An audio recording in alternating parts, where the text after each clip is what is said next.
is definitely recording. I'm just going to triple check. So one of the reasons I think I need to get myself tested for ADHD or ADD, because I'm like, let me double check. I actually pressed the record button, and stuff like that. I realised I had that about a year ago. Oh, really? It's a game changer. Did you get diagnosed? Do you know what? I'm on the list for diagnosis, but I don't even feel like I need it. Because once it was presented to me, I was like, what?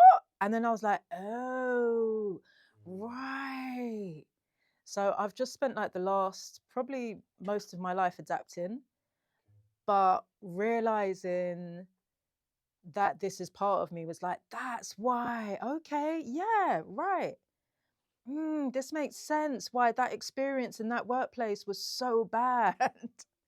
Why I'm so hard on myself if I don't do something that is like other people. So yeah, it was a game changer, definitely. It's interesting because like there are so many different ways it can manifest, and it often manifests differently in men and women as well. I don't know. I don't know if you know this or how much you've looked into this. I manifest in the more feminine way, so I tend to go within.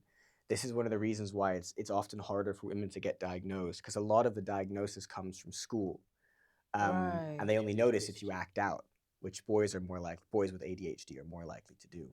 Yeah, and also it tends to the normal association with ADHD is with the hyperactivity, and that is normally associated with boys, whereas there's less attention to the attention, um, impact on the attention.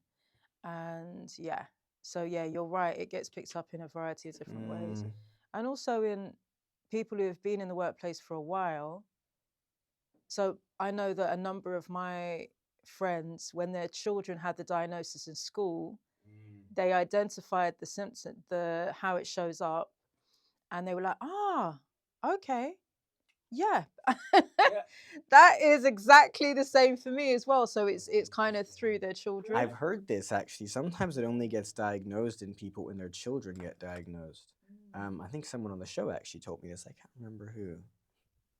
Oh no, it was for something else, but it was a similar challenge. Yeah, and like this is just one of those things, isn't it? Where it's like we we only get the support we sometimes need when it feels a little bit late. With ADHD, it's one of those things where everyone I've spoken to who's been diagnosed as an adult later in life, um, it's just like a game changing experience because you go into the world of work thinking you're quote unquote like broken or you're really hard on yourself for some reason. Last person I spoke to on the show, last person I recorded with on the show, is a leader in the neurodiversity space. And we talked a lot about this, like this feeling that you suddenly have these answers that you just didn't know you needed. And before you get those answers, you just show up differently and you don't know why. But in the UK, it's really challenging to get diagnosed. And there are a lot of experts that fear overdiagnosis. So a lot of younger people are getting diagnosed with it when they might not actually have it. And a lot of adults are being missed by the system. And so everybody's kind of like the numbers are really skewed.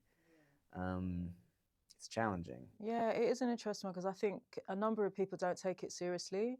Like when I've spoken, I literally had a conversation with somebody and they said to me, what do you think about all of these people now being diagnosed with ADHD in a really flippant way?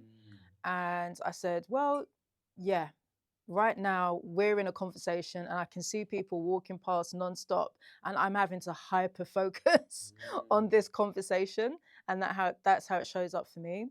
And a number of people think, because we're doing so many different things at one time, everyone has some impact on their attention.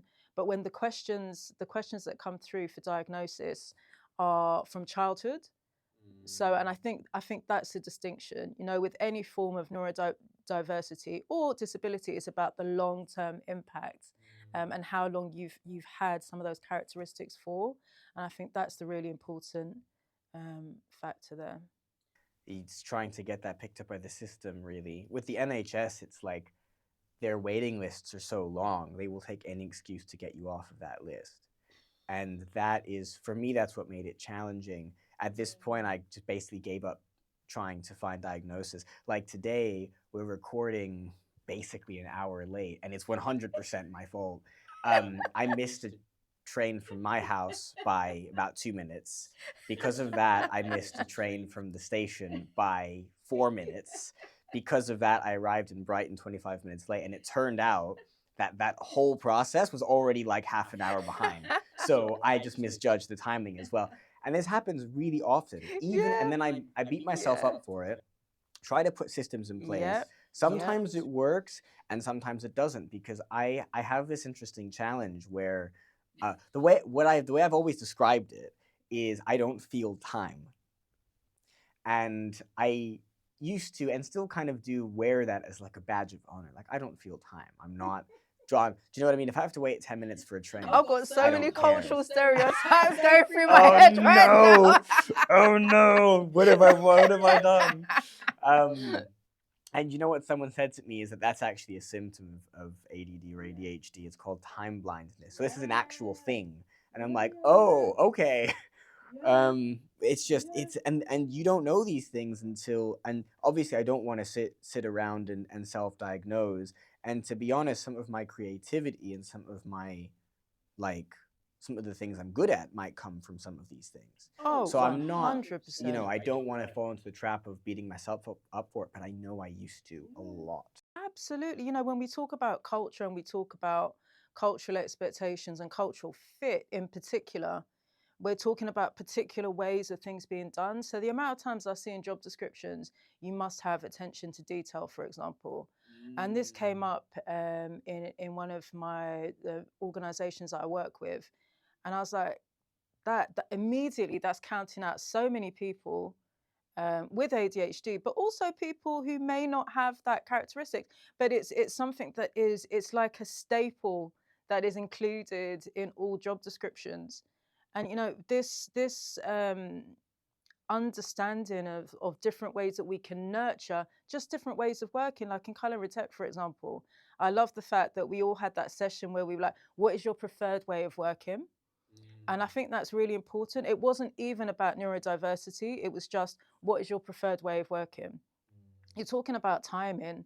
And when you were talking about, what was the phrase that you used? Cultural timing. Time blindness. No, but that term that you used before. When I was laughing and saying I've got so many cultural stereotypes. I don't feel time. I don't feel time. So for a long time, I thought that was my Caribbean heritage. Oh, interesting. I was gonna ask. So yeah, when you say culture, so what's the link there? That's interesting. Yeah. So because that it's often said, be here at 11, not Nigerian time, not Caribbean time. And it's this intersection of, do I not fit into the kind of corporate culture of an organization? Is it because of my socioeconomic? Is it because I'm working class? Is it because I'm Celtic Caribbean? Is it because I'm a mum? Or is it now with this awareness of my ADHD? And it's all of those things. I can't separate them. And this is the thing, is when you choose just one, it starts to become a label. And when it gets chucked into a box with a label, and that label is something one is attached to, I now am that. And that's when you start getting into really murky waters, not just, well, for two reasons. One is, from the outside, we start to label others that way, which is really problematic for a lot of reasons, because that's where stereotypes and biases and myths about people start to come in. But then internally, we often use those labels as what we think is a tool, and is actually us in our own ways. Oh, I'm just like this because I have X. And it's not I have X or I do X, it's I am X. Those aren't the words we're using, but that's how the brain starts to take it. And you know what, this time thing is something that is a worldwide phenomenon. It's really only white Western people that are always on time, and maybe there are some other cultures, but I'm generalizing, obviously, but when I was younger, I lived in Nepal for 3 months. And we had a joke, Nepalese timing. Because if we said show up somewhere, consistently 30 minutes later is when people would start to show up. They would just roll up. I play capoeira, which is Brazilian kind of Nice. martial arts slash dance. Oh, I And love Brazilians, I that. love it, but Brazilians are always late. The teacher, if we're late, he's like, "Why are you late?" He's usually like 10 minutes late. So it's like, it's just, there are a lot of cultures worldwide where people take a more chill pace to things. But here in somewhere like the UK, we really label it as being lazy. And then it starts to get the question of where does that come from? Someone said to me recently, I had this conversation, to what extent is it coming from, I guess, what we could broadly label as religion, specifically Christianity. So Christianity's got its seven deadly sins. One of them is sloth, Whoa. right? What do we now use instead of the word sloth? We say laziness. But often taking time that you need, giving yourself time to rest, is seen as lazy, or can easily, like, where is the line between that and lazy? And the line is understanding the within, is being able to listen to yourself. But we're not taught that. We are taught the physical manifestation. So if someone always shows up on time but they're like dying inside, we don't care, because you're not falling into one of these traps that this society labels as the bad things. You know what I mean? And so navigating all this is it's challenging, but it's also, I think, what makes, like, in a way, it's what makes the mix of the world we live in now so interesting, and it gives us so many opportunities to learn, some of which we're going to explore today.